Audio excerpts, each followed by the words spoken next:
आहे त्यांनी गुन्हेगार नसल्याचं देखील त्यांनी स्पष्ट केलंय व्हिडिओच्या मार्फत. काय सांगाल आज? असं आहे की मी पहिल्या दिवशीपासून सांगतोय, बीडच्या प्रकरणामध्ये कोणालाही आम्ही सोडणार नाही. ज्याचा संबंध आढळेल, ज्या ज्या प्रकरणात आढळेल त्या प्रत्येकावर या ठिकाणी कारवाई करण्यात येईल. अतिशय कडक कारवाई करण्यात येईल. गुंडांचं राज्य आम्ही चालू देणार नाही. कोणालाही या ठिकाणी अशा प्रकारे हिंसा करता येणार नाही, खंडणी मागता येणार नाही. या दृष्टीने तपास अतिशय गतिशील केलेला आहे आणि त्यामुळेच आज त्यांना त्या ठिकाणी शरणागती पत्करावी लागली आहे. आता हत्येतले जे आरोपी फरार आहे त्यांना पकडण्याकरता देखील वेगवेगळ्या टीम्स या पूर्णपणे कामी लागलेल्या आहेत आणि कुठलाही आरोपी आम्ही त्या ठिकाणी सोडणार नाही. सगळ्यांना शोधून काढू. आज स्वर्गीय संतोष देशमुख यांच्या बंधूंची माझी फोनवर चर्चा झालेली आहे. त्यांनाही मी आश्वस्त केलेलं आहे की तुम्ही काळजी करू नका, काय वाटेल ते झालं तरी सगळे दोषी शोधून आणि जोपर्यंत ते फासावर लटकत नाही तोपर्यंतची सगळी कारवाई पोलीस करतील, हा विश्वास मी त्यांना दिला आहे.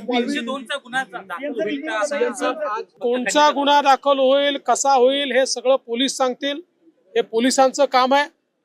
जे पुरावे आहेत त्याच्या आधारावर कोणाला सोडणार नाही हे मी स्पष्टपणे सांगितलेलं आहे. त्यामुळे या संदर्भात वेळोवेळी पोलीस निर्णय करतील, पोलीस ब्रीफिंग करतील. जाणीवपूर्वक ही केस CID ला देण्यात आलेली आहे. त्यांना पूर्ण स्वायत्तता देण्यात आलेली आहे. कोणाचाही त्यांच्यावर दबाव चालवून घेतला जाणार नाही, कुठलाही दबाव राहणार नाही. कोणी काही म्हणत असलं तरी पोलीस जो काही पुरावा आहे या पुराव्याच्या आधारावरच या ठिकाणी कारवाई करतील. त्यामुळे कोण व्हिडिओत काय म्हणताय, कोण काय म्हणत नाही हा विषयच नाही. विषय हा आहे जिथे पुरावा आहे त्याला सोडलं जाणार नाही. मला या प्रकरणातल्या राजकारणामध्ये जायचं नाही.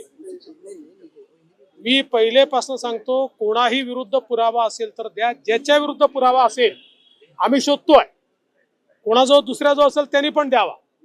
पण माझ्या करता स्वर्गीय संतोष देशमुख यांच्या हत्येला कारणीभूत लोकांना शिक्षा होणे हे महत्वाचं आहे. काही लोकांना केवळ राजकारण महत्वाचं आहे. त्यांचं राजकारण त्यांना लखलाभ. त्यांच्या राजकारणाने मला वाटत नाही की काही फार त्याच्यात काही फायदा होईल. त्यामुळे मला कुठल्याही राजकीय वक्तव्यामध्ये जायचं नाही, त्याचं समर्थनही करायचं नाही, त्याचा विरोधही करायचा नाही. हे राजकारण त्यांनी त्यांच्या ठिकाणी करत राहावं. मात्र आमची भूमिका स्पष्ट आहे. स्वर्गीय संतोष देशमुख यांना न्याय मिळवून द्यायचा, तो आम्ही मिळवून देऊ.